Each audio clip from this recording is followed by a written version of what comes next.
with this, man. Hey guys, what's going on, everyone? Welcome to the first pilot episode of A Wolv in Geeks clothing, hosted by yours truly, Wolfson, and with me is my special guest, the one and only Mike Phoenix Yugioh. Let's What's go! You've been talking about me. I'm glad your audience will finally get, a face to the name. Finally, bro. I've been promoting your shit for quite some time, man, and nobody knows who the fuck you are. I had to tell everybody, it's like, hey, it's this guy. This is the guy, Yeah, appreciate you promoting me.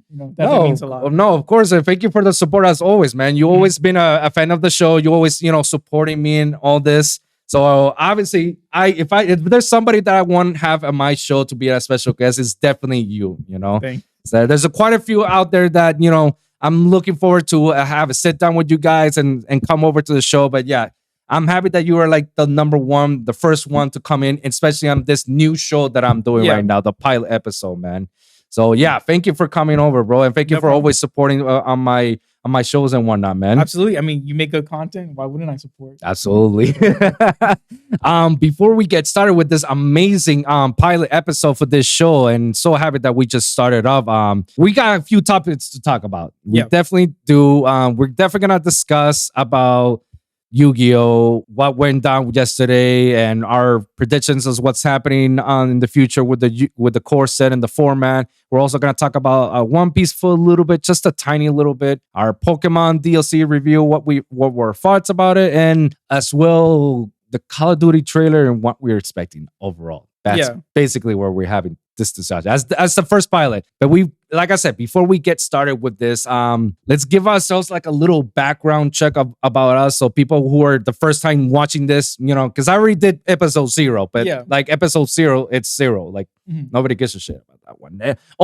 It's only the pilot episode that people are wondering, who are these people and who are coming over? Why am I listening to you guys? So yeah. So if anything, you want to start first or you want me to start? You can start. I don't know how you do that. Okay.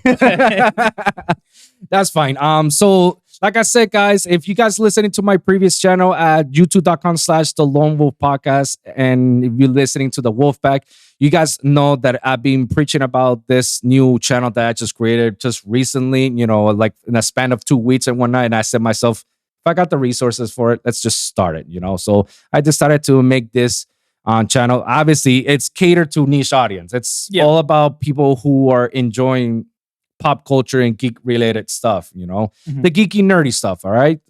It's the best explanation that we can give it to you guys. I'm myself a geek and nerd my whole life, and I'm you as well, especially if we both play Yu-Gi-Oh and Pokemon, like no slim spigot in there, doesn't tell you anything more. And if you're watching on my shirt right now, I'm wearing the Uchiha shirt, so I'm a big Naruto fan. I'm wearing Spy Fox, which I don't even know if people know that. It's an old classic game. See, that alone already tells you how far are we with our knowledge, Yeah.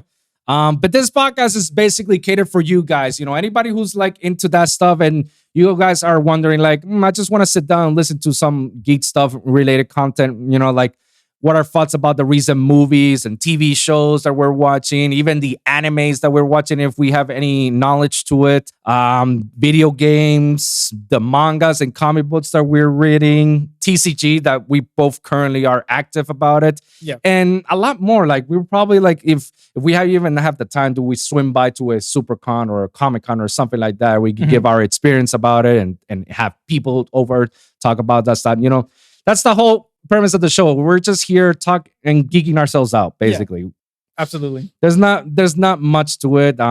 If you guys are wondering like, oh, what's your background? What do you know? It's like, well, I mean, my first anime is, I think if you consider first anime as I grew up watching, I think it has to be Gundam. Gundam? Okay. Yeah. Like I think it's when Toonami came about. Yeah. Like I think 90s anime was like my big introduction. That's where I found out Gundam Wing, and from the Gundam Wing I found out the whole entire Gundam universe alone. And I'm a huge Mecha fan. I'm a huge Gundam fan. You can talk me about Gundams, we can go all about it. And then afterwards I found Dragon Ball Z early in the morning, and surprisingly I found Sailor Moon as well. Sailor Moon around the same time as Dragon Ball Z. It's not that I enjoy Sailor Moon, but it's like, okay, if I want to watch a Dragon Ball Z episode, I have to watch first Sailor Moon and then Dragon Ball Z. Weird. I don't know. that's how my childhood. So those were like my first anime shows that I can think of, and then been playing video games since the Sega Genesis. That's like Jesus, like when Sonic, the first Sonic the Hedgehog game. That's my first game, and yeah, and then obviously Pokemon came about, and that was a boom itself. So I've been playing Pokemon since the original Red and Blue version back in the '98 when it was released. So yeah, guys, and even to this day, I still play Pokemon, and I still play Yu-Gi-Oh. So yeah, that's like a little bit brief of my little geekiness and how I know something, certain things and whatnot. Not that big of a comic book guy, but I can defend myself and know some certain origins of certain stories. So when I see it in the movies, I get that first perspective. I was like, oh my God, this is amazing. This is a cool story. And then when I read about it from other people saying, oh yeah, it's closer to the comic books from this issue. And it's like, oh, okay, cool. And then Ninja Turtles. Ninja Turtle. That's pretty much about it. And then yeah, as you guys know, my favorite show is Naruto. Like my number one. My favorite character is Itachi Uchiha. And I even have his tattoo right here. So definitely a fan. Definitely a fan. Big fan. So yeah, that's my little background, my history of what I know about this stuff and why you guys should believe I am. Just because I make music doesn't make me like, oh, I don't know any of it. That, oh, you just got into the pop culture. It's just like, I know.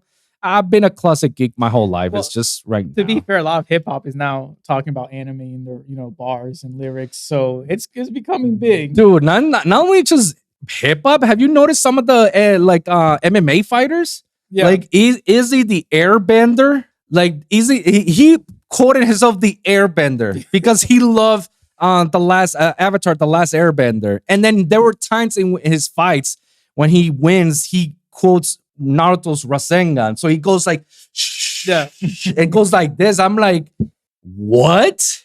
Like, yeah, like it has infiltrated in other mainstream medias and whatnot, which is actually pretty good because back in our days, we were bullied about it. Like we were like, you like cartoons, you like the waifu, blah blah blah. You play Pokemon, aren't you too old to play Pokemon? Blah blah blah blah. That was my childhood. I don't know about yours, but that was same.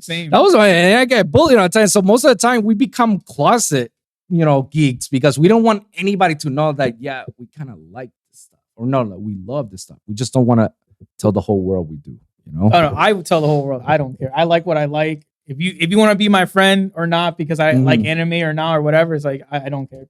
Like that's my personality. Like I like what I like. If you want to enjoy it with me, awesome. If you don't, like, that's okay too. That's the attitude that recently, as I become an adult, like 10 years ago, when I actually became an adult in my early 20s, that's the attitude that I came into this world. I said like screw it. Like if you don't like me because I'm playing Yu-Gi-Oh, I play Pokemon, or I'm watching even a cartoon, a Captain Marvel, or watching a Cartoon Network show. You don't like me, it's like you got some prejudice about it, then you shouldn't be near me. Like, you know what? Do yourself a favor. Unfriend me. Unfollow me, or don't talk to me. Basically, like, what did I care? Like, you're not contributing anything in my life for me to care of your opinion. Overall. But yeah, it was just recently that I, like, in a sense, I came out of the shell and they say, like, all right, I'm like this, and if anybody accept me for who I am and what I do and what I like, then we're all Gucci. Otherwise, if you're like giving me prejudice or judging me because of what my likes, then sayonara, Saka. I mean, I agree. Yeah, I guess for my credentials, like so weird. I had to like prove myself that but it's fine. First anime, I remember being a little kid. Not know what anime was, but watching Dragon Ball, the original with Kid Goku, Kid Krillin. And again, I was too young to even know like this is like Japanese animation versus like this is like American cartoon. I was just like, I like this. And I still like Dragon Ball over Dragon Ball Z. I know some people will probably flame me for that, but that's just what I like. For comics, I collected comics when I was younger. I had this sound weird and like off base, but I had the Bionicle comics. They were the Bionicle Legos? The Lego ones? They had a DC like comic. Really? The Bionicle comics were part of DC. They were published by DC. They're not part. I don't think they're part of the DC universe. But they were DC published. Yeah. Oh.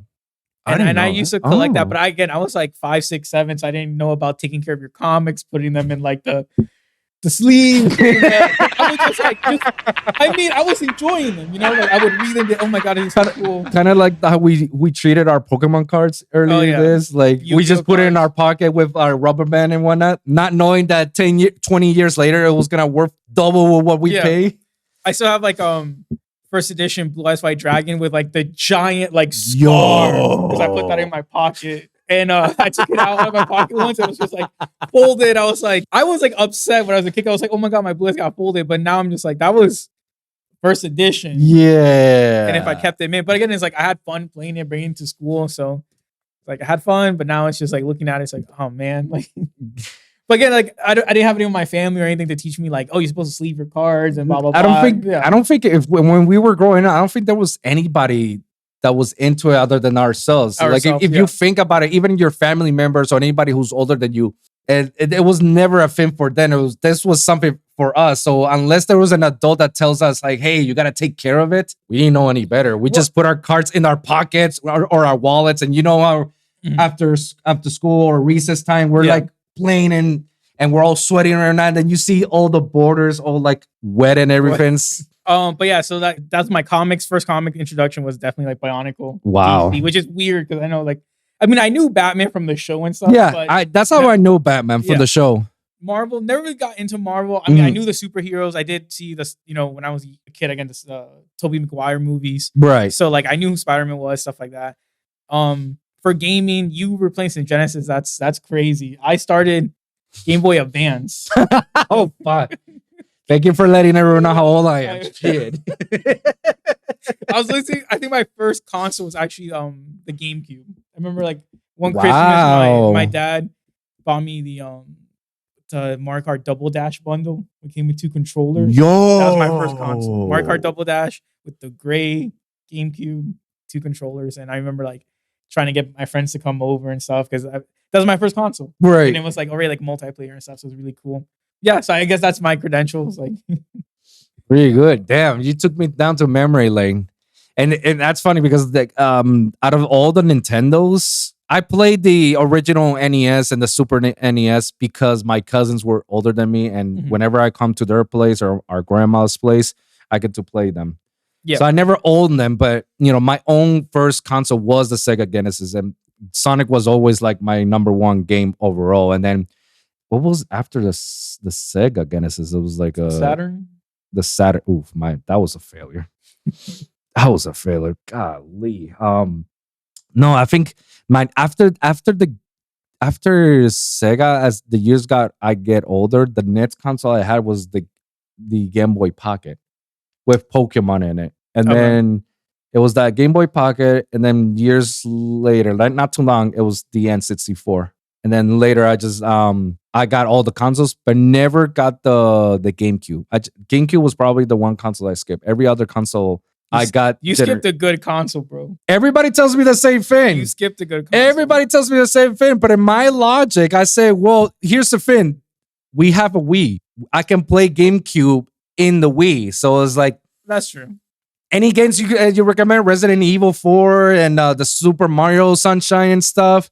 All right, I just play in the Wii. Like I have the ability to do it. So did I really miss something, or like I mean, I feel like you miss like playing it as it's popular and being able to discuss it with people. Right. Like you played it and then after the fact. So it's like because the Wii came out years after the GameCube. Right? Yeah, so it's like I played like Sunshine day 1. Right. Beat it. You're coming out like 5-6 years later. It's like, oh my god, I love Sunshine. It's like I loved it too, but I can't remember everything you're going through right now. Right. You're talking about all the bosses and stuff. And it's like I remember, barely, but I think there's a cool thing of like having everyone talking about it at the same time versus like a retrospective.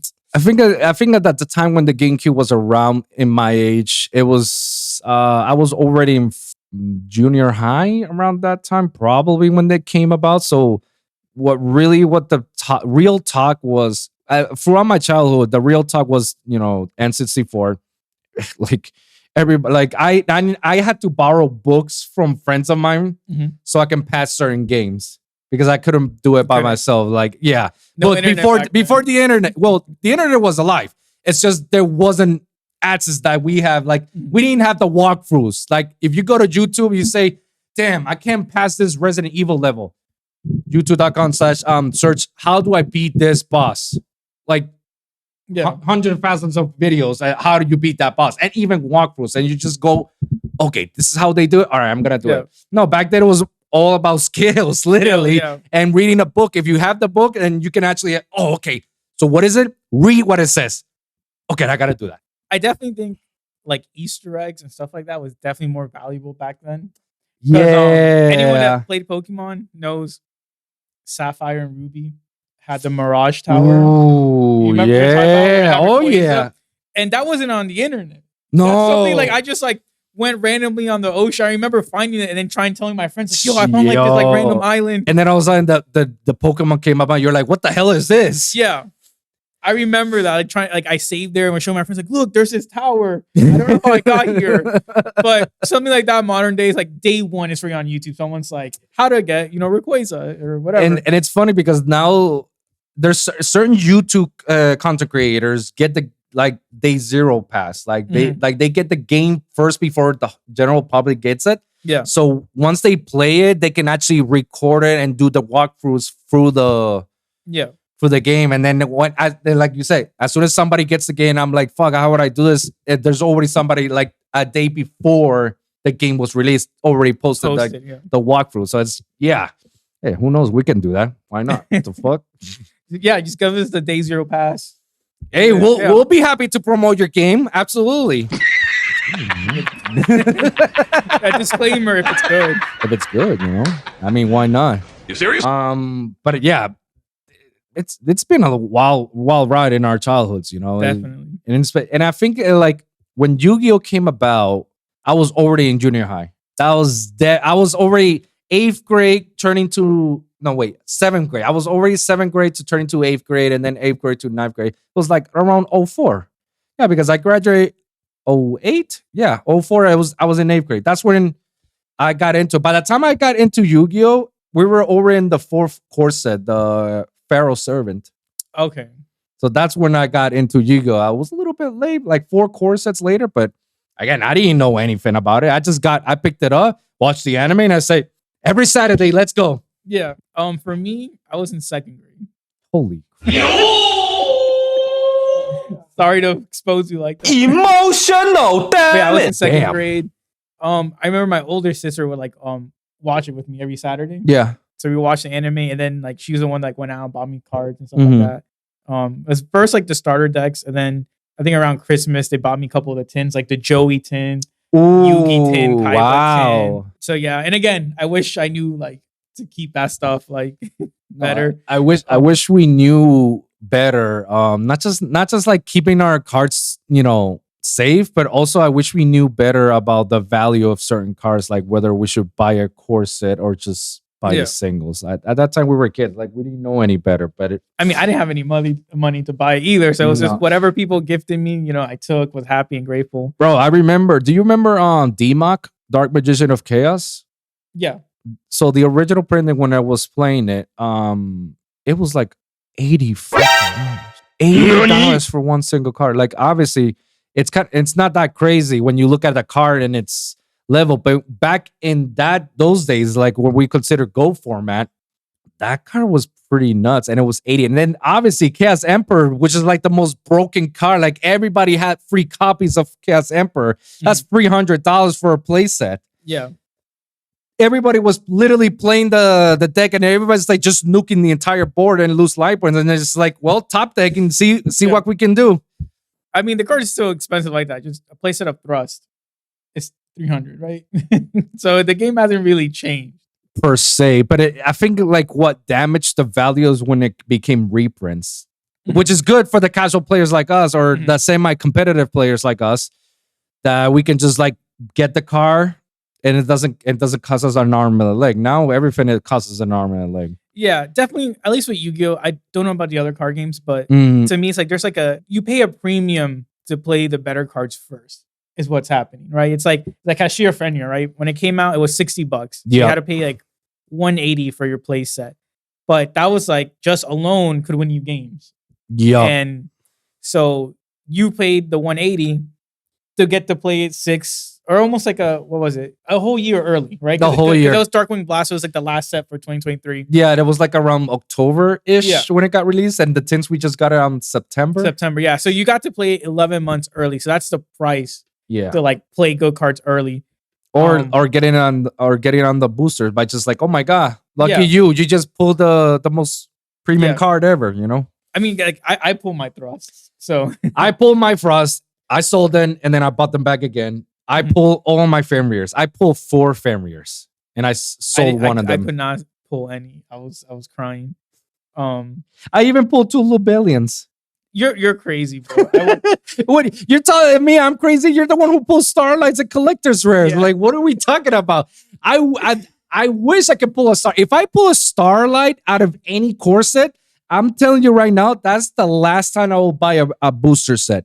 And I don't even think if I pull a Starlight, I don't know if I'm gonna sell it. I'll be happy to sell it, but I don't think I'm gonna sell it because it's the confirmation. Like, this is my Starlight. This is my one. And I'm not gonna buy any more boosters. It's just sneak peeks, a few singles here and there. That's it. No boosters. Not gonna spend hundreds of dollars on boosters. Like, no, that's it. I already did it. That's my goal right now. I already pulled collector's rare, that ultimate rare. Oh yeah, ultimates I always pull for some reason.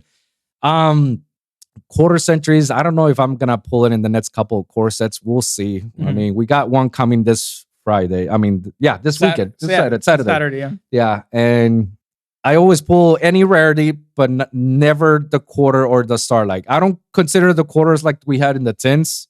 Like, oh yeah, I pulled them. No, because it's easy to pull them. It's a promo. It's a promo, exactly. Yeah. So it's like, do you really consider that as a like no? It has to be either this set, the next core set, and the last core set that I have to say like I pulled a quarter. Other than that, I'm just like whatever. But yeah, there's the new core set that's coming this Saturday, Age of Overlord. That's official release is next week. It's like the 20th, right? Like the 21st or something like that. Where we're having a sneak peek. We're having a sneak peek this Saturday. What are your thoughts about that core set? Because I got a few things going in my head, but I'm interested in yours. It's a meta changer. I feel the last set was Nexus. Yeah. What like people were hyping up Revolution Synchron. Nothing happened with it, to be honest. I think, and that's like the most expensive card in that set. That's how bad. That's how bad. Other than the Chase, like Magician card, that's a quarter century. And the Unchained cards, the Yama. Yeah. I pulled a Yama. I don't even play Unchained, but I do. I pull 3 Yamas. Oh, so you're good, yeah. That's why when I told you, like, bro, I swear to God, like, I didn't even spend money on getting the Unchained cards because I remember when they announced first the Unchained cards on the OCG, and I immediately got all the cards like in the lowest rarity. And even Prison, I remember was like $5 per card. Now it's like $30-$40 per card. So that's why I told you, it's like I think I'm just gonna play Unchained for a bit. I'll be a meta sheep for a while. Why not? Nothing wrong with that. I mean, I'm having fun. Yeah. Yeah. I mean, I was playing Kashtira since it came out, even before it became. Bro, I stood with Kashtira. You are a real G because you stick with that deck for an entire year, even after ban list after ban list, and you still kept the consistency behind it until they finally murked a Rysar. Because in my opinion, they should have never banned him. They should have limited Fenrir like they did in Master Duel. Like 2 unicorns. All right, because that's the spell searcher. Yeah. Fenrir's at free, like still at free. I feel like I don't want it to get banned, but I can admit it's a broken card. Like, and it's a card that you can splash on any freaking deck. Like it doesn't have to be corresponding with the deck. No, it's a free special summon and it's a free removal. And you can search itself again. Yeah. Like it's broken. So I thought it was gonna give him the Pancrochots treatment. Like Pancrochots is at 1, and it still is at 1, right? Yeah, so that's 1. Yep. Yeah, I thought they were just gonna limit Fenrir and call it a day. It's like, all right, yeah, we just limit Fenrir semi on this card and then semi on Theosis or the Wraith Swap. Did they touch the spells? Nope. Oh, so it's just those two. They could at least done something. And they already had a Rysar limit to 1. Yeah. The biggest problem with that deck was that you have free. So if they remove one, oh, it's okay. I got another one. And I got another one. So we're removing those 2 aspects and you only get 1. I felt like the deck itself was fair. I didn't see. I agree because people were running kaijus. Nick Chung. Yeah. I was going against him. And he plays tiers, right? So I got everything against him. And he's like, kaiju, you're a Rysar. And I was like, okay. And then he just went full tier combo. And I was like, I can't do anything against tier limit. But I think our Fenrir is like that's going to be like our Maxi in TCG. Interesting. OCG gets Maxi. We're going to get Fenrir. Interesting. I didn't look at it at that perspective. That's actually pretty good.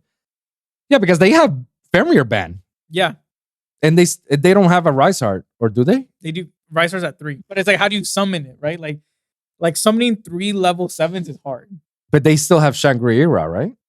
They don't have Mind Hacker either, right?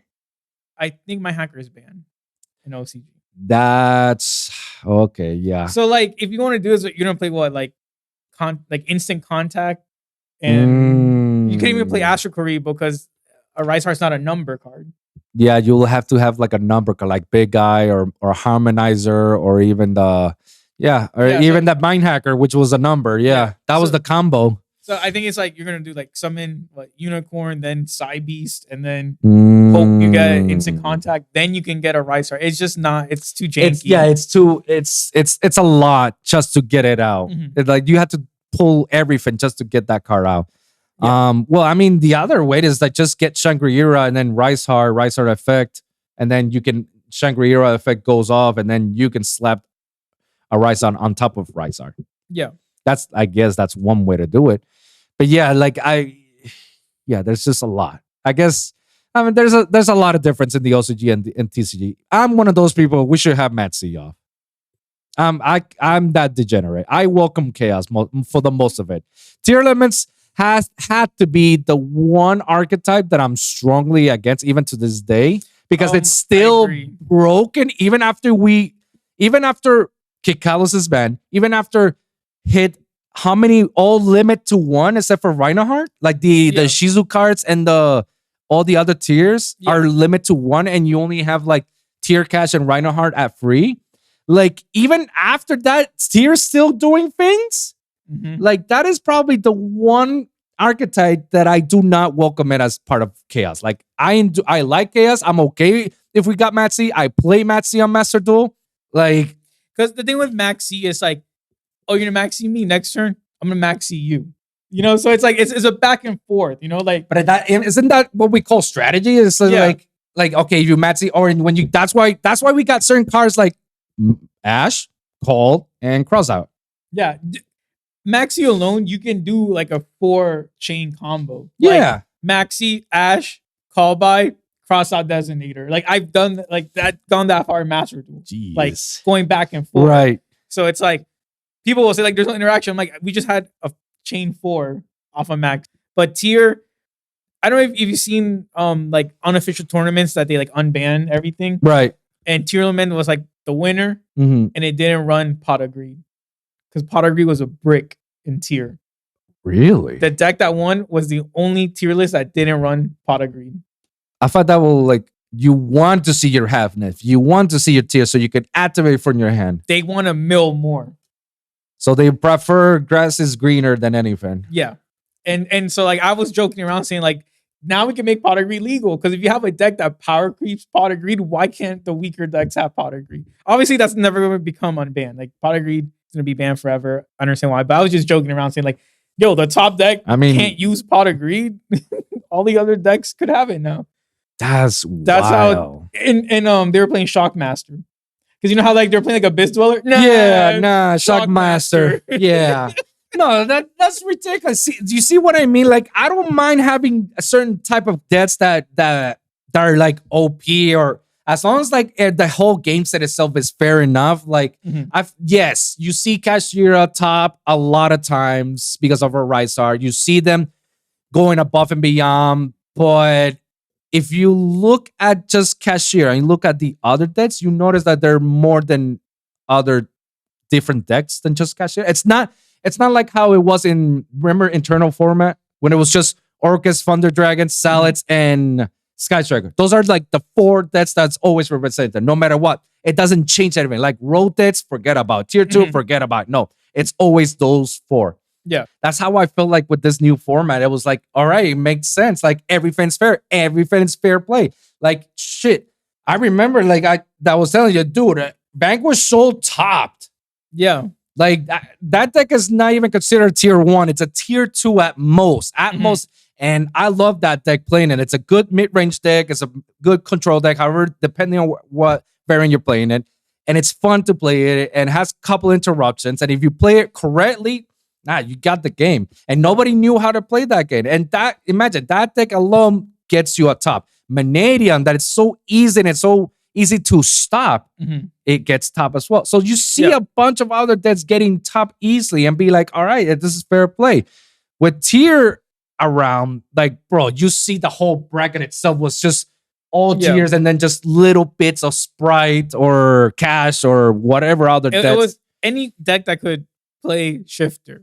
That's about it, right? It was like tier deck or a Shifter deck. It didn't matter what Shifter deck. Again, Flu was topping or competing against tier because it's like activate Shifter, do my entire Flu board. It's like, oh, you nothing in your graveyard. Next turn, attack and win. But yeah, I think tier is one of the worst decks, and this might be controversial, whatever. But why? I always say that like tier 0 formats are not skillful.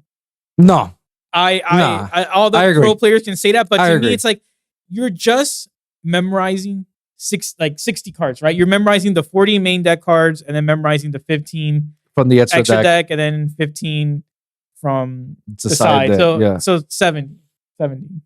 If I can do math correctly, even though I have a math degree. I mean, we both do, and yet we don't know how to read. But to me, it's more skillful when you go up against a deck you never played before. Yeah. And game 1, you're learning what the cards do. Game 2, now you have to make up a counter against your opponent. Game 3, it's like the opposite, right? Yeah, it's the opposite. Because it's like you're gaining skills. I think it's skillful to like view how your opponent's playing, what their cards do, and then making up a strategy up front. When it's tier 0, you're not making up like strategies on the fly. You're just memorizing the strategies, right? Like, oh, like there's a tier name in their graveyard. Let me shuffle it back. Right. That's just that's not like a skill. That's just something you have to do. And you have to do when they gonna go off. Oh, when they activate Halfness or Merly or whatnot, I have to activate this automatically.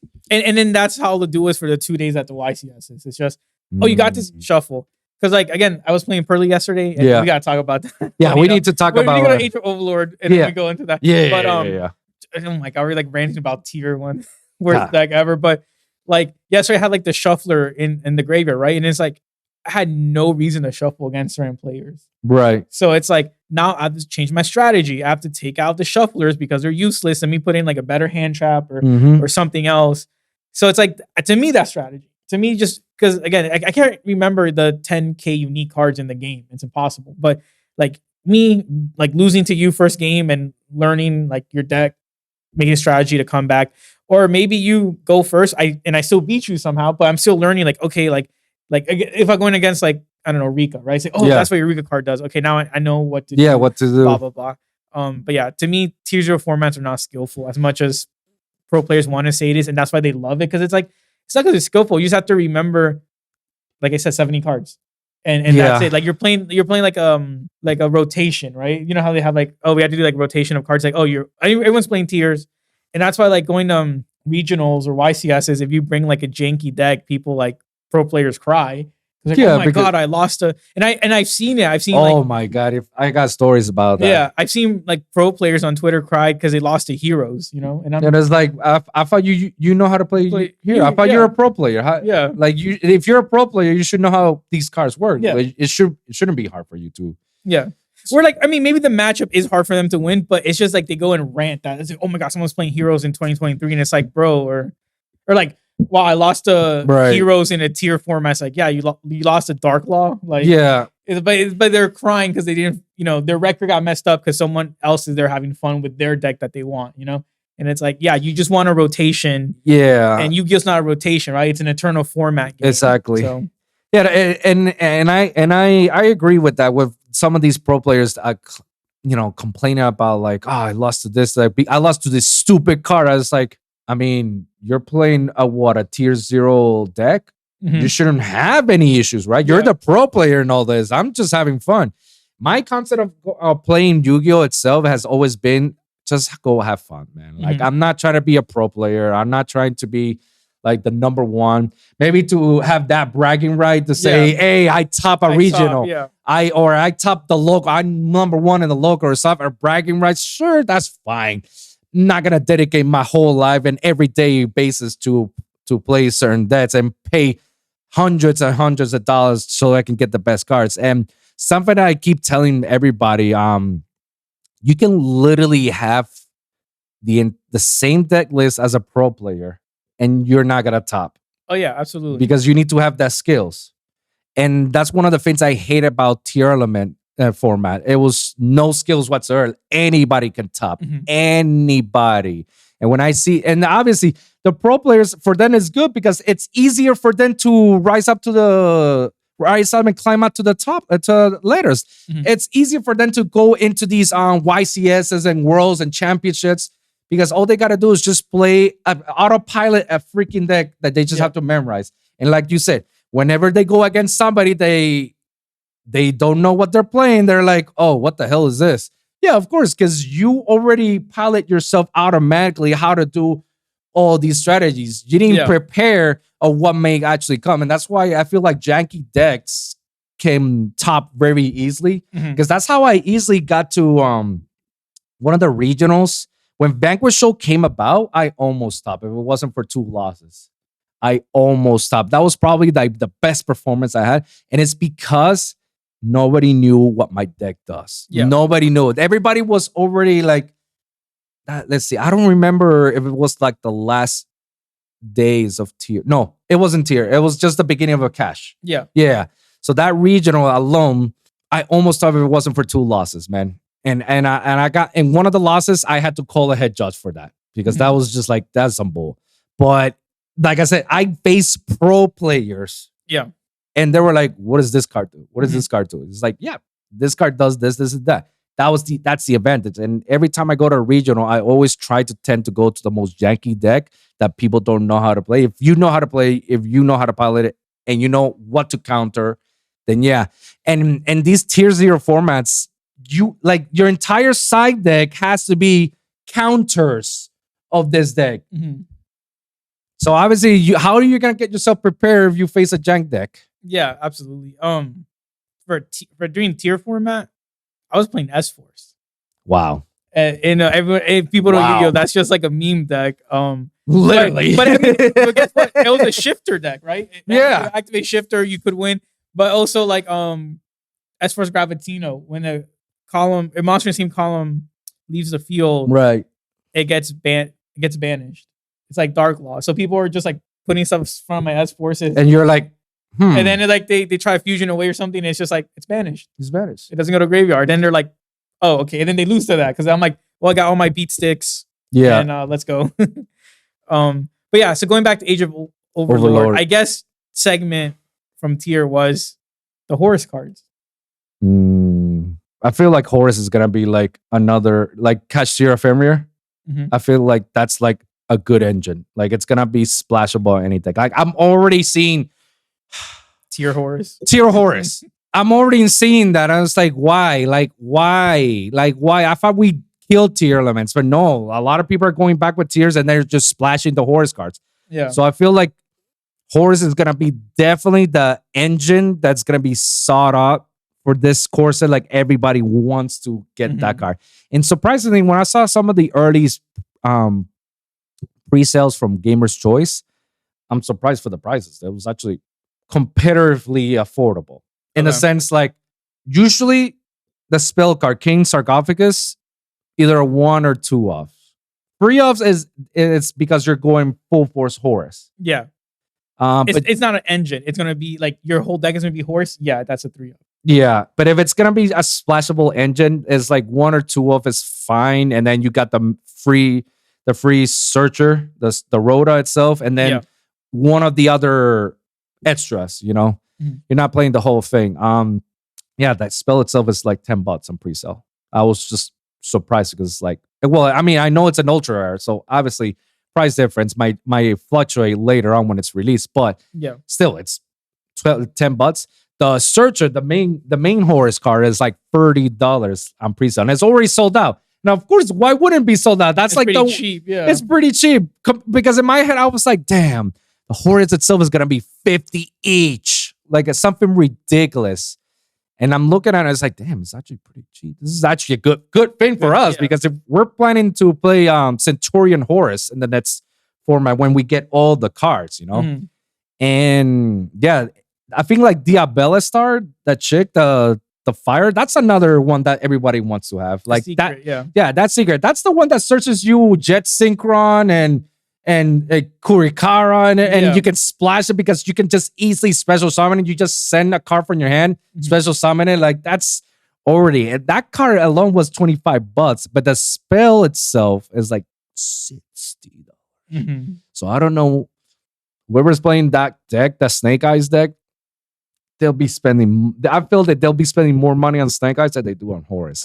Yeah. But what do you think about that? The prices are gonna be insane. I agree with you.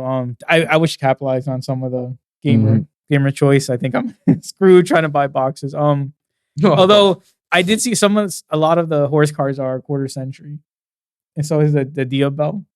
Yeah. So I think it's gonna be really cool. And then you can't forget SP Little Knight and the wannabe Zeus, the anti-Zeus. Anti-Zeus. Typhoon. The anti-Zeus, I got it for $20. I feel like that's actually not a bad price to get it. It's an ultra rare. And SP, Jesus, I thought of getting SP. It's like, yeah, this is a good card. $80. $80. I was like, damn. You know what? I'll get it when I get it. It's like I'm not in a rush. I want the Horus more than Horus, yeah. Because I want to play the Centurion like you. Like when the next deck building set comes back, it's coming out in November. I want to play Centurion, and that deck facilitates by just adding on Horus in it. So yeah.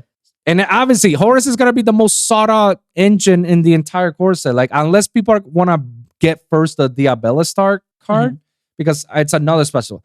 I feel like this core set itself is going to be the best one in terms of like getting a lot of staples and a lot of engine cards over to any deck that you want to play, no matter what. Because I heard that it's going to make Rescue Ace even better now because of Diabella Star. Yeah. Jesus. And don't forget, later on we get Bonfire. So it's going to make everything more broken. Bro, Rescue Ace.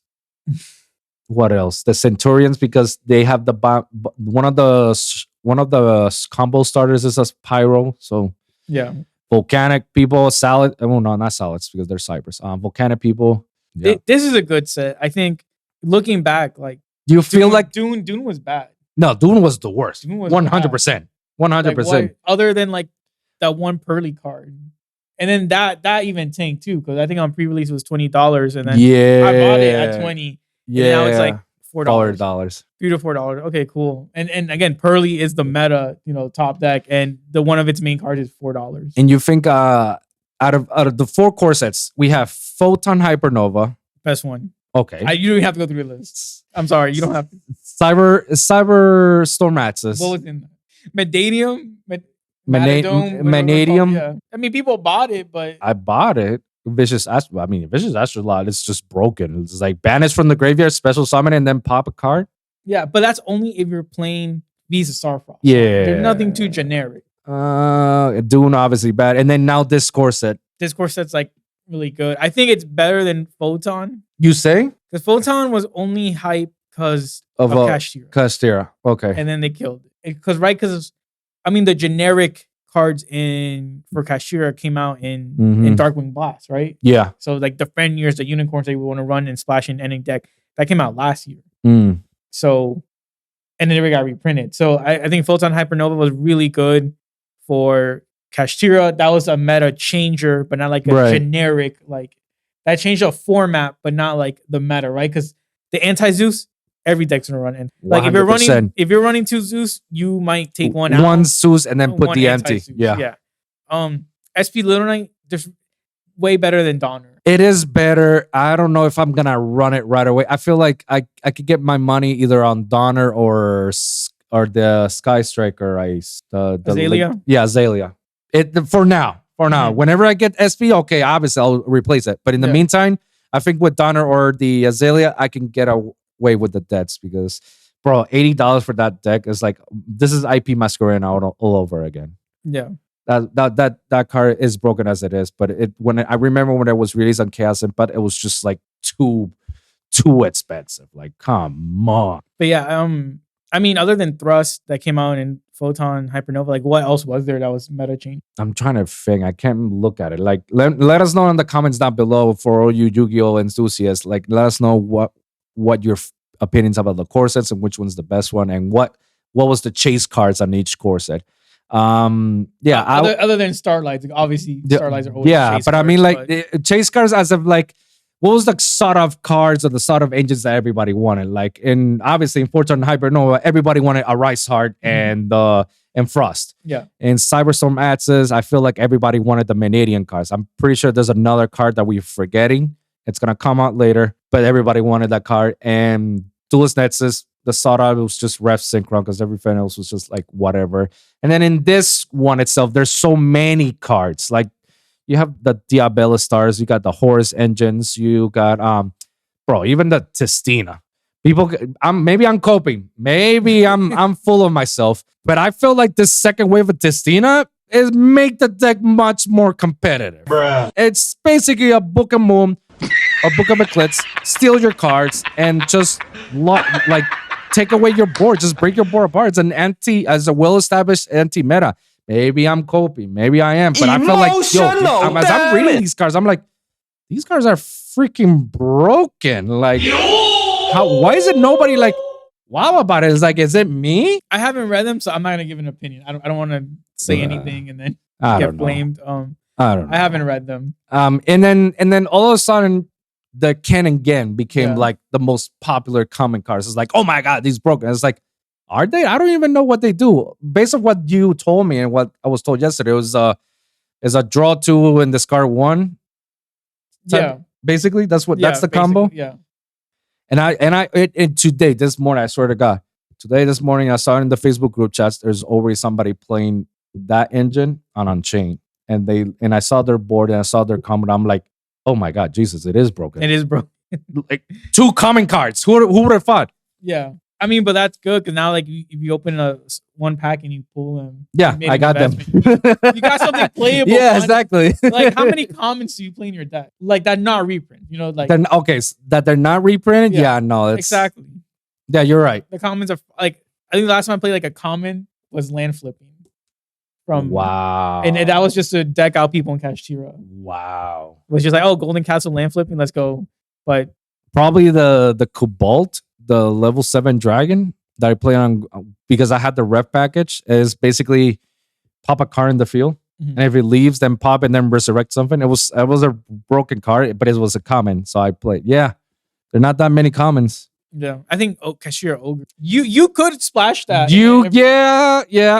Because I've seen people playing one Ogre and it's already good enough as it is. So yeah. You can make the argument. Okay.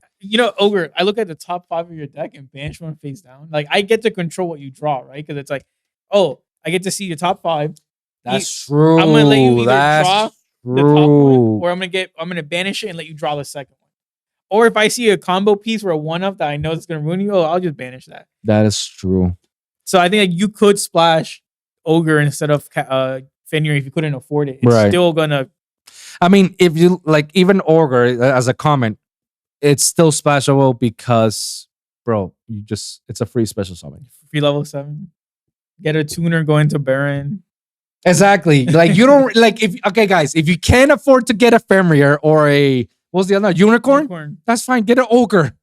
Splash it, level free tuner, Baron. There you go. And you can still activate the effect if you have the trap card, right? Mm-hmm. Yeah. Okay. So this set itself is gonna be great. It's a good way to finish the year. I'm looking forward to the next core sets in the next year. Yeah. So far, the next core set, the Phantom Darkness, I'm not really like too about it. I haven't seen anything that makes me wanna. Oh yeah. I'm the opposite. I saw the U-Ball stuff. That's very nostalgic for me. Like Yu-Gi-Oh! GX. GS was. I feel like this is controversial. Everybody's entitled to their fucking opinions. All right, so don't flame me. I felt Yu-Gi-Oh! GS was better than Duel Monsters. Oh, I agree. Because if you look at Duel Monsters, the first show of Yu-Gi-Oh! 5 episodes is like one duel or something like that. And then GS, 1 episode is 1 duel, so you can finish it right quick. It's like, okay, I like this fast pace. Instead of like 5 episodes of going to everybody's flashbacks and then thinking out inside their minds what they're planning to do, and then all of a sudden do the game. Don't get me wrong, I have fun watching the series. It was dope. And I liked how it ended, but just finish the goddamn movie. You're not Dragon Ball Z. You don't have to take an entire arc. You're not One Piece that you have to take the entire arc to do one duel. To get to the end of the line. Like Jesus, I remember. I still get like PTSD every time I go with One Piece and see the Marineford arc. Mm-hmm. Bro, if you count, it's like a good 10 episodes for Luffy to get to the other side and rescue Ace. 10 episodes and him still running while a lot of things are happening at the same time until he finally gets to rescue it. Oh my God. That's me. I get frustrated when things are a little bit too slow and you could have speed up the process. That's just me. Everybody's subjective. Flame me on the comments down below. Let me know what you guys think about it. But that's my thoughts. I don't know about Phantom Darkness. I still have to wait. What else are they gonna send us? I already see that there's already like a Memento support. Mm-hmm. And I don't think people really care much about Memento. So if I see that there's a Memento support, 100% they have to slap Centurion support. They have to. Yeah. If not in that core set, then probably in the next core set. Yeah, I don't think it's meta changer, but like I want the U-Ball stuff. Yeah, I want the U-Ball stuff. That's fine. That's our thoughts about Age of Overlord. Let us know in the comments down below what you guys think about this next core set. You think it's gonna shape the format in a certain way? What are your thoughts? Let us know.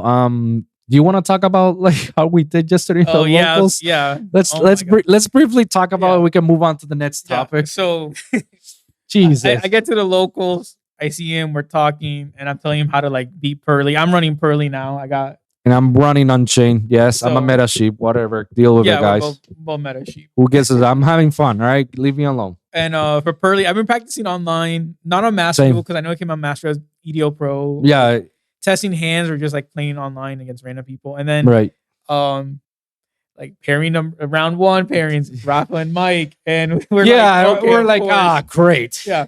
And we were cocky thinking we were gonna be like last like you know that was my thought process. I thought that when we were playing yesterday, I thought it was like it's gonna be me and Mike at the last round. We're gonna be table 1 for sure. That's the whole time because I felt like we know our buddies over there in Matt Cars. By the way, shout out to you, Travis, and Matt Cars shop. You know that's where we go every Saturday for tournaments.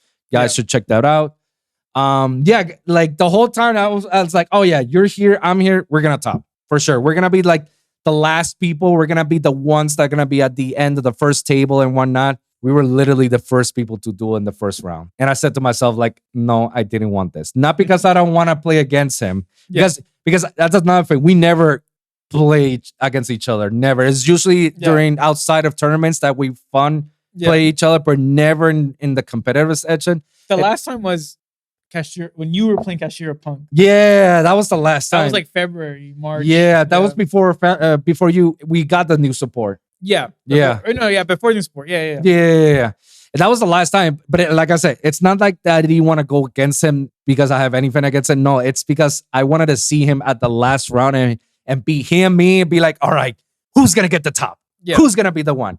Nah, we went in the first round. And you wanna I think I won the dice roll. You won the dice roll. I still am surprised how I beat you in that first game. Even you went first because I still didn't know. Like, I can't believe I won. Like, how did I won on this? I thought I was done. You already had nowhere out. I was like, okay, then let me bait you out. Let me do something because I can't do anything to remove it. And I remember I didn't have my kaiju sighted in, so I was like, okay, I don't know how to out this guy. I had in my head out the whole time. I was like, okay, I need to spend like 4 monsters on the field so I can do Underworld Goddess on you. Yeah, That's like the only route I was going, but I didn't realize that once I activate Dark Hole. Yes, Dark Hole in 2023. I know, obviously, I love that. First Free off. And I have a 1-off in the deck. LOB, Legend of Blue Eyes. That's crazy. Dark Hole, and I remove it because you didn't have 5. Five materials, yeah. So I was like, oh, okay, sure. I guess I'll go off. But and I was so cocky. I was so cocky. And I said to you, you sure you don't want to scoop? All right, I'm gonna beat you in this turn. And as soon as I was playing around, I was like, ah, shit, I don't have enough. Then I fucked up. Oh, and I fucked up because I used Frost to banish one of the DDD extra decks. Yeah. Well, you Frost, so automatically you can't win because you're doing half damage. No, yeah, you're right. I the way I was going by is that I don't care if I was going to have damage. I just needed a board to establish. And once I have that's true too. Yeah. Once I have that board established, then like next turn you'll try something. I'll interrupt with you because that's the deck. It's all about interruptions and popping cards all around. And once you got the DDD card out to negate any of your special summons, that's all I need. Just negate your special summoning. But again, I was cocky. I lost the dark. I mean, you won. Yeah, I won out of fair cockiness, and I have no idea I was gonna go that far. Yeah, in my head, I was literally sweating in my brain. I was trying to figure out how can I out this. I mean, Dark Hole. you got the out. I wasn't thinking, and then game 2, what was it? Like I opened 5 hand traps. Oh yeah, I opened. Yeah, that wasn't fair for you. That game 2 wasn't fair for you. Yeah, I agree. I didn't get one name, like one starter. It was like 2. And I think I let you pass turn so you can play, right? No, because I passed turn, and then you did the tour guide. Oh, and you Veiler me. Yeah. And then next turn, you didn't have anything. So then next turn, I took it with Amina. Oh yeah, because you impermed it. You impermed my Pearly. Yeah, I remember. So I was like, oh yeah, Amina, take it. Great job, idiot. And then because you put it in. That's twice that I did that exactly with you. Twice that I do that. Oh my god. Put it in the links, like under the links. So I was like, okay, I'll take your tour guide. And then normal summon tour guide next turn. And then I effect Veiler it again. Yeah. And then you did something. Then I ashed. And then you're like, don't matter. I got another card. And then you went full combo. Yeah. Yeah. But like the second like you negated my one Pearly that could have caught me like my friend Pearly is like that's it. Like all I can do is just use hand traps to slow you down. But unless I pull another name, I couldn't win. Yeah.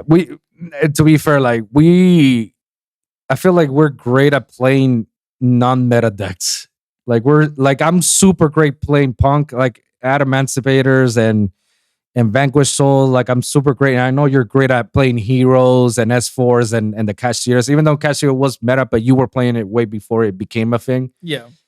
When we played these meta decks, because I thought we were playing it because it's easy to pilot. Like, all right, let's just win a little top so we can get store credit and whatnot. Let me tell you guys, we played the best meta decks, yet we sucked at it. Yeah. But that was our first time. Give me a couple more tournaments. I'll be top. Fair enough. I mean, the other players that I went against, what was your friend's name? I keep forgetting him. The flow player? Yeah. Lulu. Yeah. Yo, shout out to him, man. Because every time I go against him, something bad goes with me. It never fails. I remember when he was playing Exorcister and he was first piloting it, and I was like, I got this, bro. Like, I know how to play Exorcister. I know it's out. And I was playing Vanquish Soul. I was so confident about it. The 2 games that I played against him bricked. And I was just stalling for game. Yeah. I was just stalling for game, and he could not believe that he beat me after 5 turns on each game because all he had to do is just attack the rig. Swing, even though there were like 800 light points that he was taking me, I was still swing all the time. And the second time I played with him, with Florandaries, which in a sense is a bad matchup against Unchained because Unchained relies most of the time for the opponent to special summon. Mm-hmm. what good does that do to me when all his monsters is just normal summon, tribute summon, normal summon, tribute summon? It wasn't until game 2 that we went that I sighted in Zombie World and stopped him completely. Like if I didn't have Zombie World, I would have never beat him. Thank God I had that itch feeling. I had that itch feeling. You should have Zombie World. Just have the Banshee, have the Metaverse, and have Zombie World. Just have it. And thank fucking God that I just drew the Metaverse. And on his next turn, when he just draw face, any friend? No, Metaverse, Zombie World. Yeah, you can't tribute. You can't normals. You can't normal additional more normals. Yeah, because you're all zombies. Yeah, it has to be like winged beasts. So, yeah, exactly. Stop them. And then my third game, that was my boy Kenneth, bro. Like he went full anti-meta. Runic with there can only be one Ghost and Match and Messenger of the Beast. Who the hell plays Messenger of the Beast in this day and age? How can I out Ghost and Match and Tikaboo and Messenger of the Beast with having him full hand Runics? Yeah. No, I won second. The second game I won because I went full combo. And there was nothing that he could have done. But the first game and the last game, oh my God, he won because he outdid me. And all the outs that I have for his deck, you didn't draw them. Either I draw him or he banished them because of Runic. Yeah. And then the last one was with Alex, Manadium. Again, I know I played with Alex a couple of times. Shout out to you, Alex. The first game, I don't know how he beat me, man. I because I went full combo. He beat me. He managed to outdid me. Oh, because he enemy controller me. And again, who the hell plays enemy controller? I mean, but that's a combo, right? You play thrust. I'm not thrust. Tactics. Because you use tactics to steal, and then enemy controller to tribute what you just stole with tactics to steal another. So it is a combo. He enemy controller me because I was gonna go like, oh, you have Fenrir. That's so sweet of you. Target Unchain, pop this Unchain, and pop your card. No, enemy controller, quick effect, tribute, and then take control of your DDDD. Oh, okay, yeah, you can do that. And then game 2, I bricked, so it was like there was no way. Brick cities. I think for me, my issue was I was interrupting my opponents, but I just couldn't see like a win con. I didn't see a win condition because it's like, I had like the Noir, and then like I attacked. I do like 1100, and I'm like, oh, Zeus, and then the guy was like, card to return to extra deck, and I'm like, well, 8 material Zeus is not gonna win. Like now that I return to the extra deck, so I was gonna like slowing down my opponents, but I didn't see like a win condition. That's why I like Kashtira, because like even with just like Fenrir, I can win. Yeah, there's ways to win with with just one Fenrir or even the unicorn itself. Like you can actually go with Kashtira. You have the options. Yeah, to do damage, but with Pearly's like I couldn't do the OTKs because like you need the delicious memory, and that's limited to 1. Oh, so it's like you have to pray you get it off my friend Pearly. Yeah, because it's random. And it's like I never got it, so I couldn't like do the happy combo to like keep attacking a billion times. So OTK is like in Master Duel, it's easy to OTK. Yeah, like, absolutely. But here it's like I couldn't get it. If I can't get it, I can summon 1 beat stick that the guy returned back to deck. So it's like, okay, cool. But yeah, no. So we were joking yesterday, saying like the best Vanquish Soul player, the worst Unchained, and like the best Kashtira player, the worst Pearly player. Yeah, that's the part I didn't understand. Like what? And again, we're playing meta decks, sure, but they're easy to pilot. It's supposed to be easy to pilot, and we've been doing it. It's easy to pilot. No break, not a single break for us. Yeah, it was at that moment. It's like if I had Vanquish, so I would have whooped everybody's ass. Emotional, damn it. For me, it's like. I was wearing Kashtira, and a Rysar got banned, but there have been times at Mad Cards or even like the regionals where like I would win and not summon a Rysar. You have told me that they have stopped. Like I've been always prevented. You have told me that you play better without summoning a Rysar and just have it a full Kashtira board because you can do so many interactions. Sometimes having just the 3 beat sticks on field and it's like, oh, Fenrir banish, Unicorn banish, and then Ogre banish. And it's like. I took your and Scareclaw to protect your cashiers. Yeah, and it's just like I think just having those 4 beat sticks is hard to come over, and then because it's like 3 interruptions. Yeah, and now that no one's gonna extra that 2 copies of, it might I could just go back to it.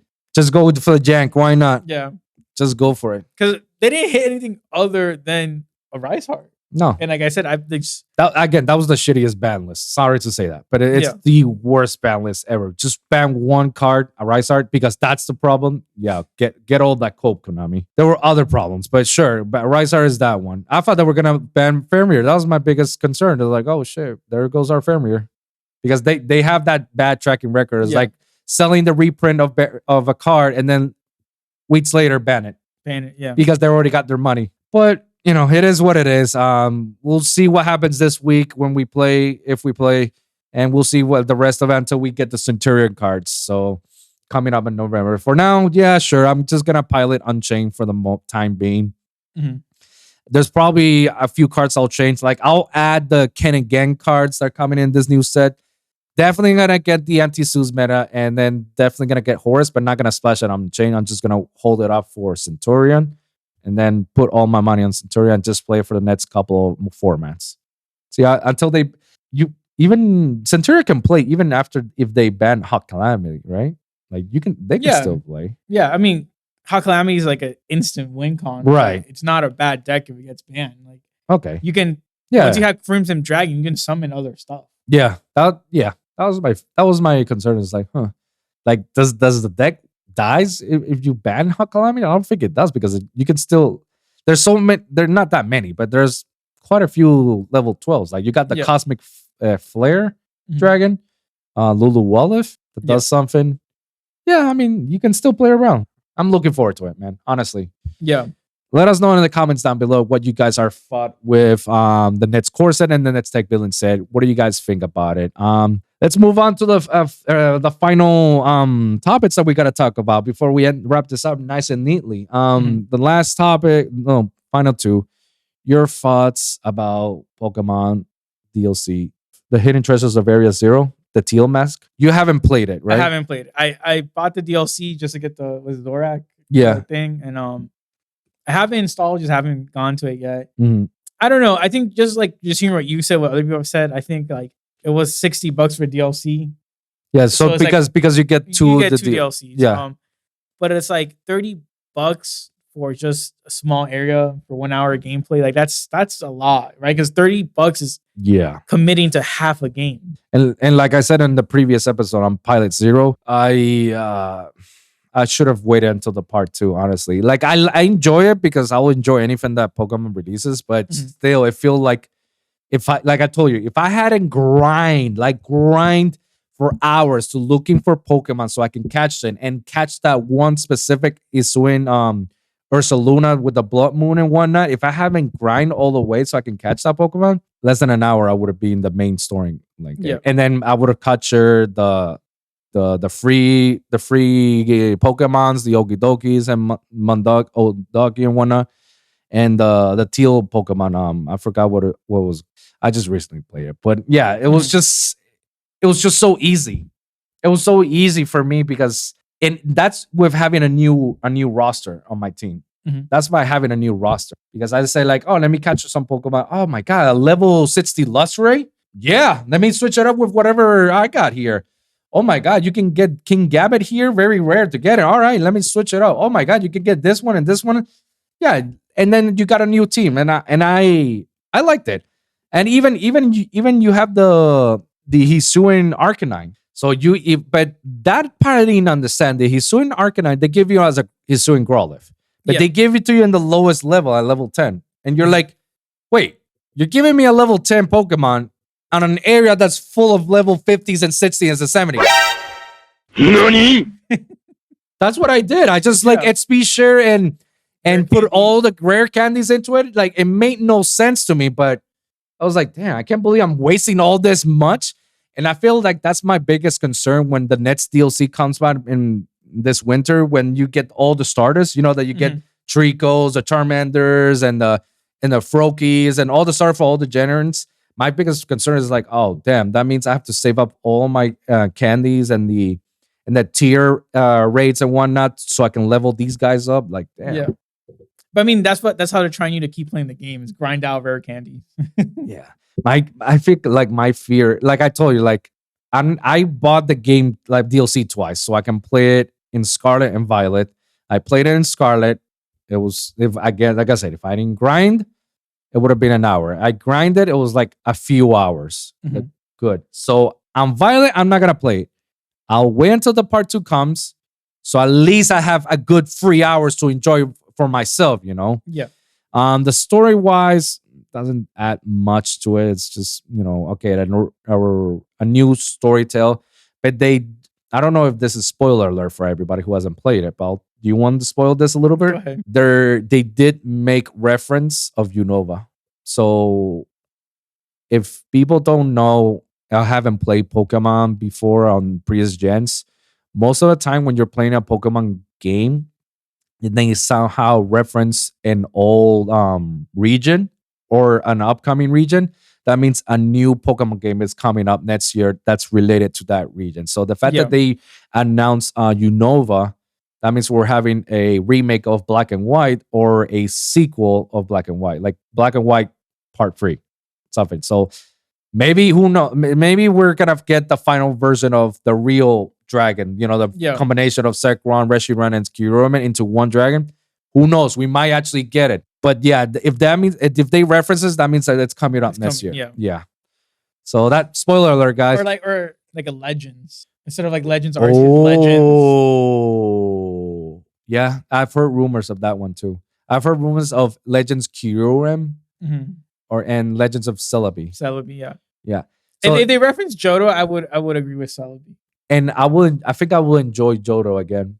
And if they do Johto, if they do like Legend Celebi, they're gonna 100% do a remake of Gold and Silver. Yeah, 100%, because that's how they did it with Pearl and Diamond. They did Legend Arceus, with the region was Hisuian, and it was like what was the current one from Pearl and Diamond? It was another name, I forgot. Wait, what do you mean? The region. Do you remember the region where Diamond and Pearl is? Sinnoh. Sinnoh. Yeah, the Sinnoh region. The Sinnoh region. So it was Hisui and then it became Sinnoh. Yeah. And you see the reference. If they do in a Legend Celebi, 100% they're gonna announce like, oh, here's the remake of, or here's like another version of Gold and Silver, which to me it's my favorite one because that's the one that you play 2 different regions. Yeah. And it's everyone's favorite, 100%. Everybody loved Gold and Silver a lot. And if they do like Legends Kyurem, then Unova is a 100% guarantee. Yeah. And for sure, 2025 new gen. There's gonna be a new gen for sure. And like if you see the trajectory of how they're releasing certain Pokemon or certain generations of the game, you can see that we more or less can expect what's coming next. But yeah, that's my thoughts on the DLC, man. I need to play it, so when I get a chance. Yeah, there's guys. A lot of things I need to catch up on. Some shows we can discuss them here. Oh yeah, there's quite a few shows that we need to discuss, man. Yeah, absolutely. Let us know in the comments down below what you guys think about Pokemon DLC, and what do you guys think about the future of Pokemon? You think what's coming up next is Unova? You think it's another sequel? You think it's a remake? Or you think it's another Legends type? Let us know in the comments down below. The last topic before we wrap this up, my man. Call of Duty Modern Warfare 3. I don't know. I bought Modern Warfare 2, I bought Modern Warfare 1. I haven't been like impressed. I think I get the games because my friends are really into COD, like since like Call of Duty 4. You know? Same. Like when Call of Duty 4 came out, I've been a COD fan since then. I played the games, but I haven't owned a COD until Black Ops 1. That's still a great game. Black Ops 1 is amazing. And then I got, Black Ops 1, then Modern Warfare 3. But then Modern Warfare 1 remake, I don't think I played a lot. And then 2, to be honest, so this is gonna be controversial. I love Battle Royales. I don't like Warzone. Isn't almost the same thing? But COD? What makes Warzone and any other battle royale different? So the one thing I hate, and I argue with people all the time, is I think loadouts in a battle royale is absolutely a trash system, because a battle royale you're supposed to like get weapons, loot, and stuff. Yeah. And the fact that it's like if you just get enough money, you can call a loadout and get the items you want. It's just microtransactions. Yeah. What? Not even like in the in-game currency when you kill people. Not like okay, yeah, sure. It's not microtransactions. I'll give them that. Like that would be crazy. Like pay $1 and you get your loadout before every game before you jump out the plane. EA much? Don't tell EA, bro. Emotional. Apex, I'll cry. Oh my god. Battlefront. Star Wars. but that's what I'm saying. It's like I don't think it's like a fair system, and it promotes a different game style, because a lot of people I play Warzone with would just snipe. So they just like they get the 1 or 2 kills to get enough money, call the loadout, get a sniper, and then all they do is just camp on top. Like they go on top of the building. And so if you play with me, this is why I love Apex. Right. It's very aggressive. Like obviously some people don't play aggressive, but I like playing aggressively. Like in PUBG, jump in Pachinki. If you ever play PUBG, go to I haven't played any battle royale. Okay. So but I know I've seen it. Yeah. So yeah, if you guys know Pachinki, it's like, let's go to Pachinki. I'll get a pistol and start killing people. Like I don't even care about looting. I'm like, okay, I killed 1, killed 2, take their 2 bullets that they found and stuff like that. It's very aggressive. And then for Apex, I think it was the term like third party in a battle royale, because like you'll have like 2 teams fighting, and then you'll be like, let's go third party them, 4th party, 5th party. It was so chaotic that I never felt like I was just like running around doing nothing. It was like, I'm going to see a team the second you hear a gunshot, it's live. Yeah. Like this is a real battle royale. I think playing with Warzone, at least the people I play with, they're very like, which is weird because when we play Apex, they're aggressive. But then we go to Warzone, it's like, we're just going on top of a building and snipe for 30 minutes. And like no one walks by for 15 minutes. I'm just on my phone now, just not playing, because like no one's going to walk through. And then also like sniping is always part of battle royale. Don't get me wrong. Like there are times I've been in Apex where I'm just like trying to go to the next area, boom, get sniped. I get it.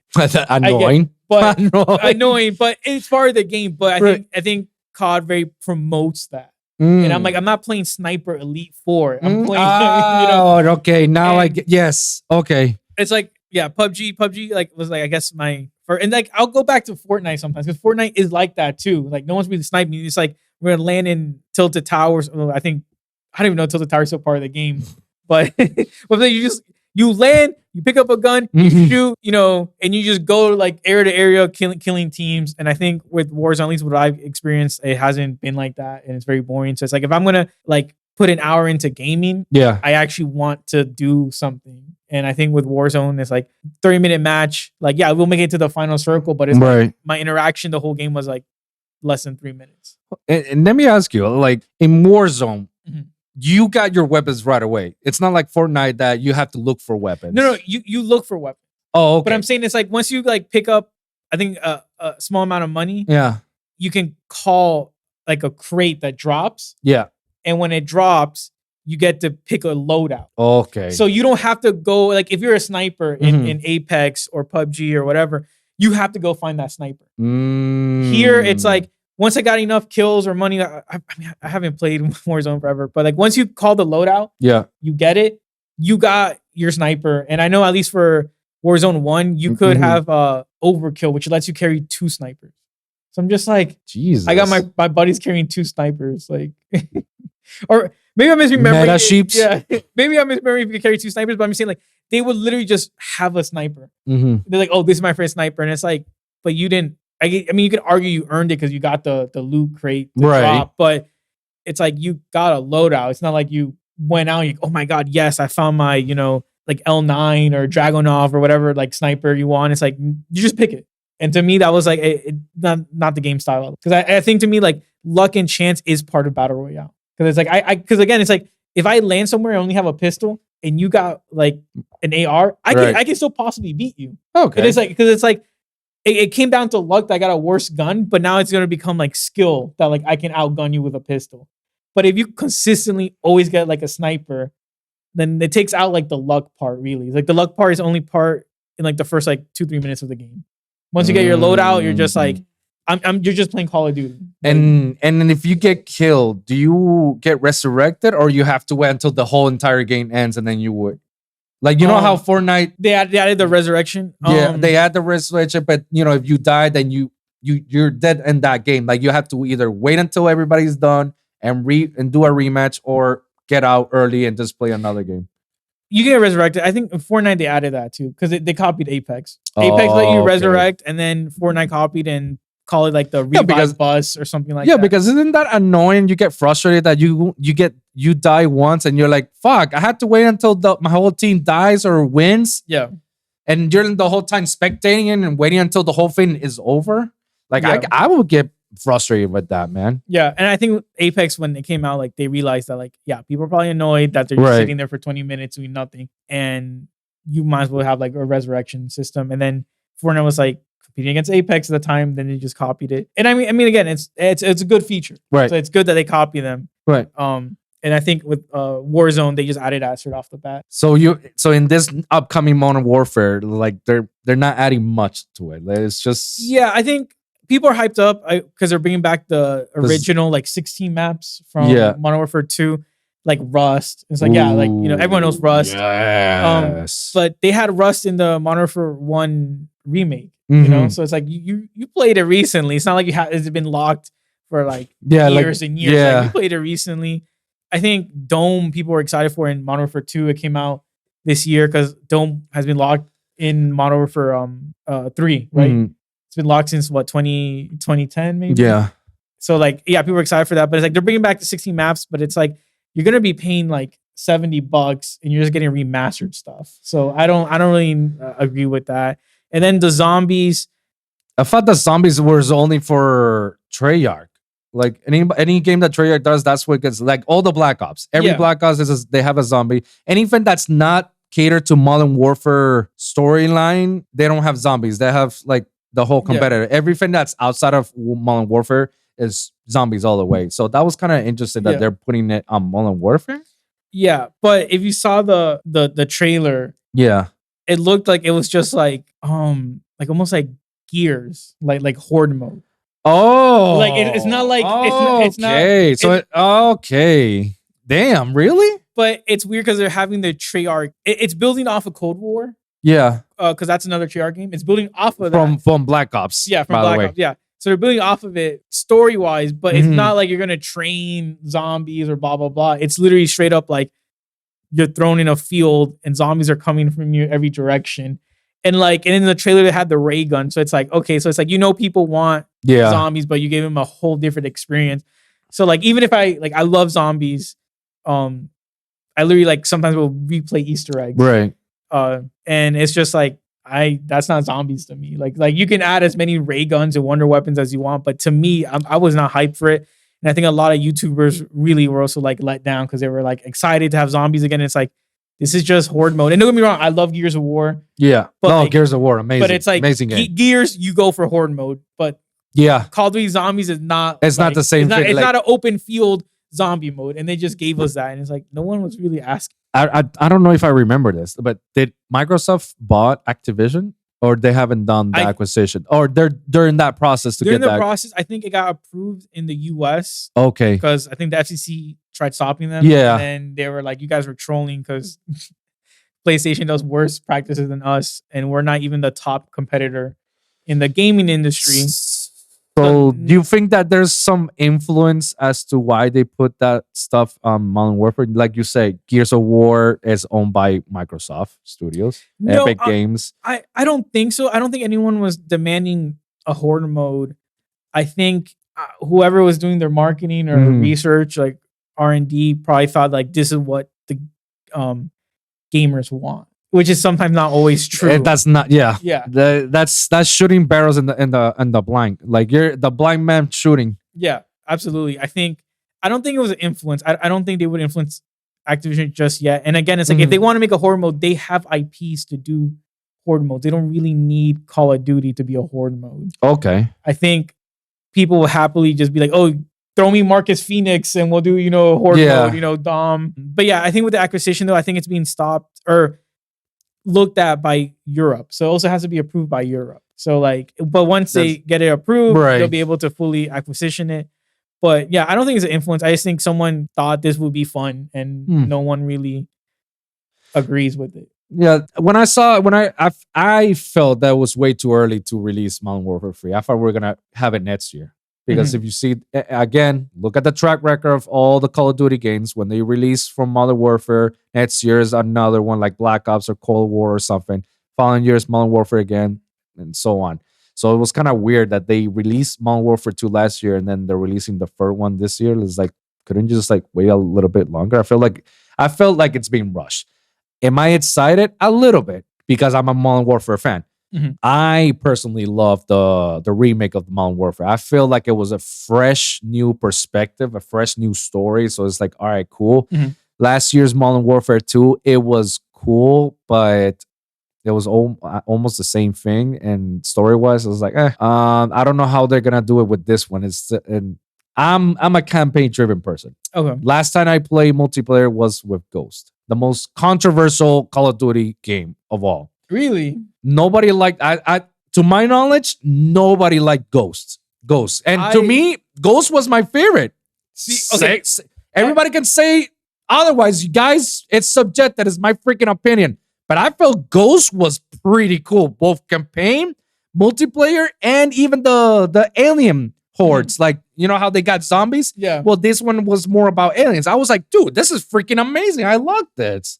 Everybody says that, oh, it's trash. It's like copying Halo or it's copying this and that. I was like, for me, I liked it so much that I bought it on the 360.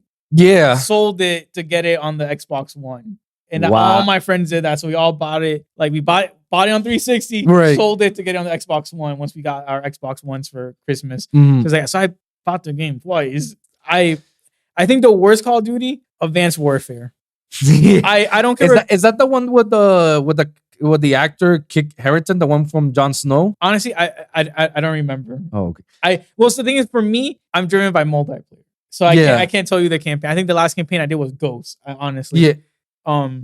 But for multiplayer, it was the one where they added, I think, lasers, and they added like most of the Call of Duties have jumping. Yeah. But this one was just absolutely absurd that like me and my friends played it for the day it released and then never touched it again. And these were people that like, again, they've been playing Call of Duty since Modern Warfare, Call of Duty 4. Well, even before, I think one of them started do you remember first Call of Duty? Yeah, or like Big Red one. Oh yeah. That was, I think, the second one. Yeah, that's the second one. Yeah, Call of Duty the Big Red one. So they've been playing forever, and like they didn't touch it again. Wow. Since the release, like came out, we played it. Jeez, I think there was like a basketball mode. And it was like I didn't know that. It was like a basket. Because I'm pretty sure it's because of the exoskeleton that they were just jumping left and right, and then you can like throw the ball. So like I didn't know that. So we tried playing that just for fun to be like, okay, well maybe like the normal team deathmatch, domination, demolition suck. Let's try the other game modes, and it's like, nah, it's not fun. I think they went back to Overwatch. Yeah, I never liked Overwatch. I didn't get into it, honestly. Anything that's battle royale and it's just multiplayer. I'm a campaign driven person. Those days of me screaming at someone over the headphones or when are long gone, bro. Like to me, I'm already over it. Like again, guys, you're talking to somebody who was in the Modern Warfare 2 lobby. Like you think that people saying the wildest things right now is bad? Oh my God. Like, do you have any idea how many times I've heard somebody saying the R word and the N word and even the F word? Not the fuck word. It's the gay slur word. Like that thing just flied off the window. Like it gets to a point like, bro, I'm gonna find you. I'm gonna kill your entire family because of this two stupid shit. Like that, guys. I've heard that. It got to the point in which every time I go to a lobby, I have to mute everybody because I didn't want to hear this. I just got out of college. I had a bad exam. I want to take my frustrations. I don't want to hear somebody screaming at you. What the fuck is wrong with you? Why would you do this? It's like, no, I don't want to hear that. I just want to have some fun for a bit, even though I die like 28 times. Yeah. I think Xbox having party chat was good.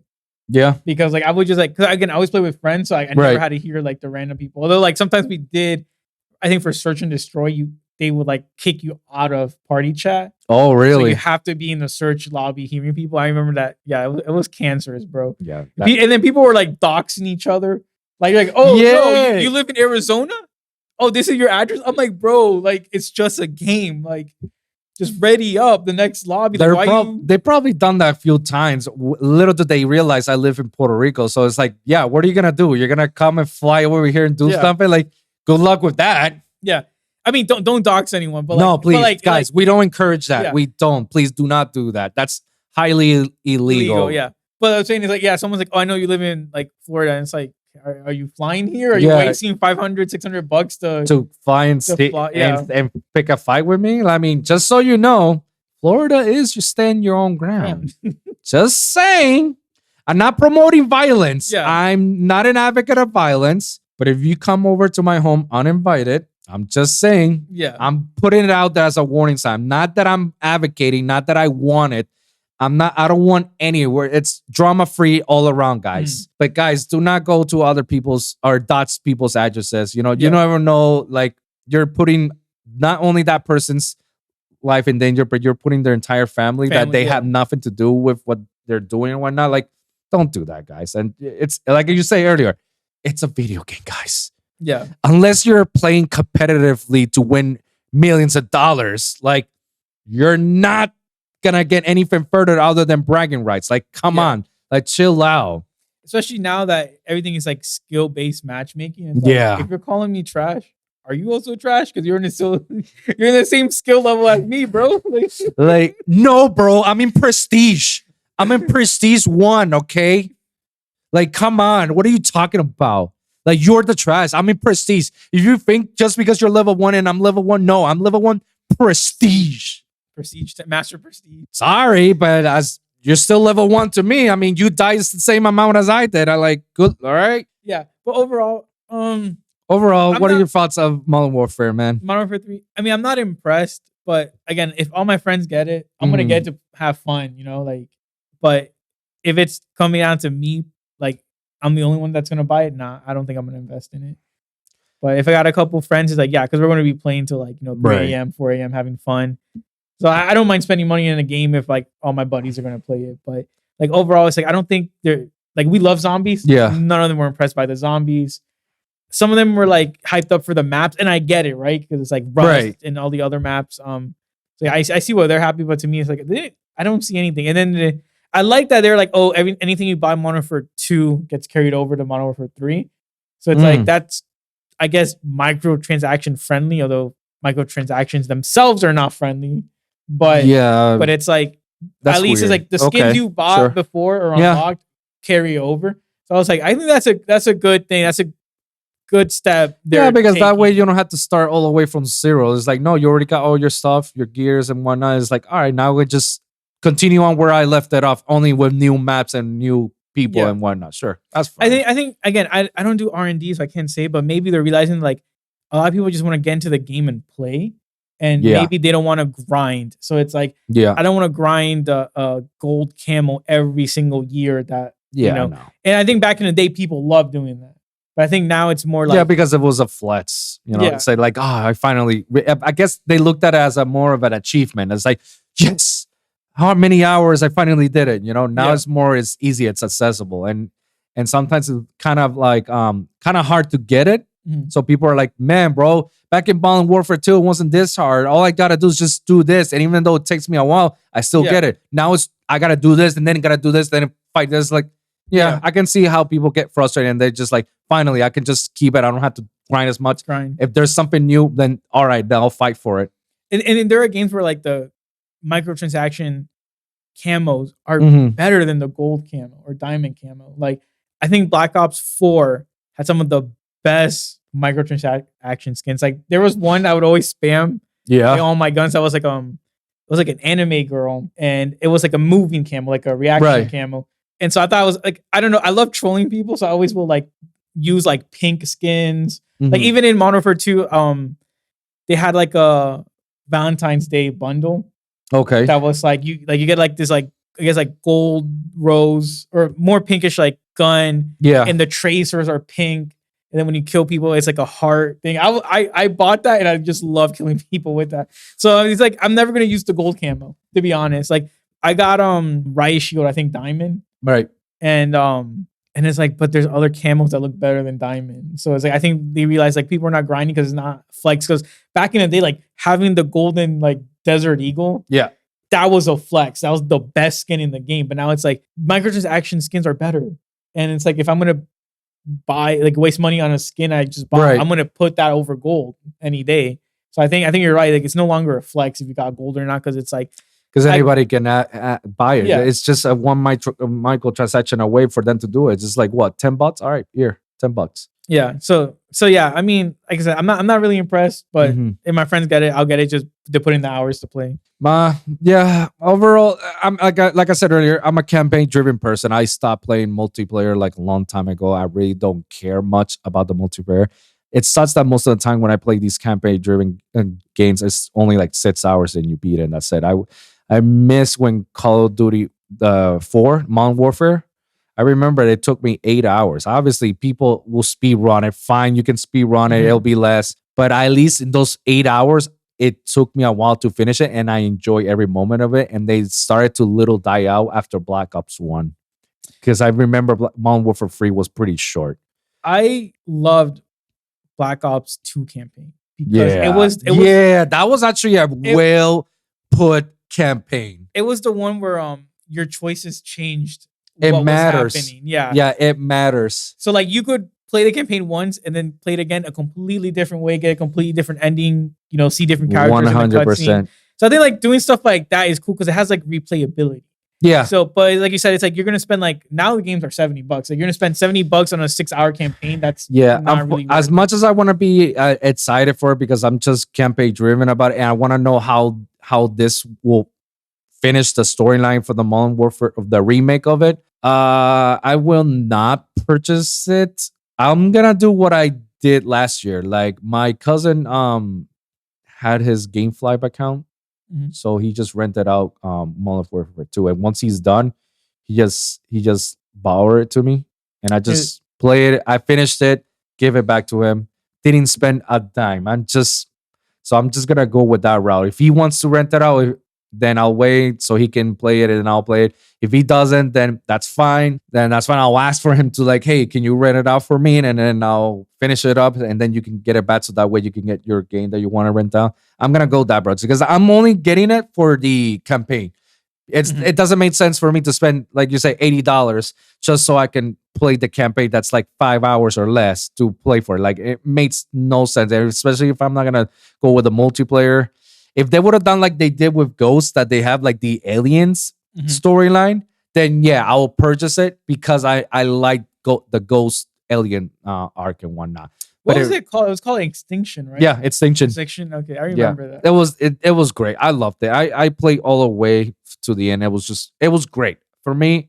It was great. Other people may say the complete opposite. It's subjective, guys. You guys let me know in the comments down below. Roast me if you want. I don't care. It was a great game. Yeah, I'm not gonna purchase it.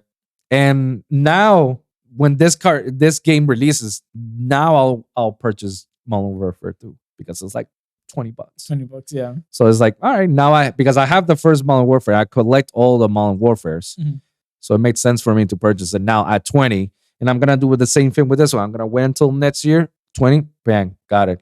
Because yeah.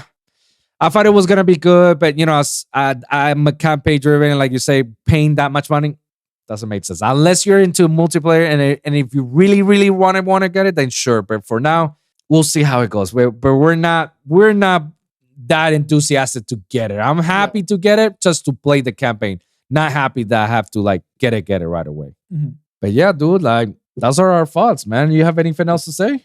No, thanks for having me.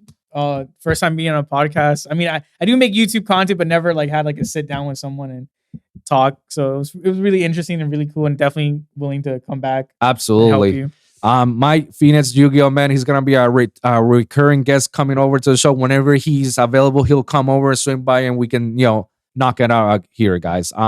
We'll have other guests coming in. It's gonna be recurring rotation all around. I just want to have people to come over and just geek out and just because we just let it out. Our first episode was pretty long for our pilot. We just geek ourselves out, man, and that's what I want. That's what everybody wants, just to feel like part of it and just feel like yourself into it. So I feel like definitely like we're very knowledgeable, and there's more like I feel like there's passion when we're discussing this stuff. Because like sometimes you'll listen to podcasts and like a lot of people are not like that passionate. Yeah, they're just doing it just because of it. Yeah, and they're not really doing it because they love it. And if this episode tells you otherwise, as the pilot of it, it shows like how much we're both passionate of what we love, and that's what I want to bring over to the table for this podcast, and for anybody who comes over to the show as well. You know, guys, we're gonna wrap this up. Thank you guys for tuning in, and don't forget to like and subscribe for your weekly episodes, guys. And please comment down below and let us hear your thoughts, what you think about all the topics that we discussed about it. Do you agree? Do you disagree? Just let us know. And please, on the comments down below in the description, I'm gonna put his YouTube link. So guys, go ahead and follow him and give it a thumbs up to all his videos. He's actually pretty dope. And yeah, guys, we're gonna wrap this up right here, man. We're gonna end it on a nice little note.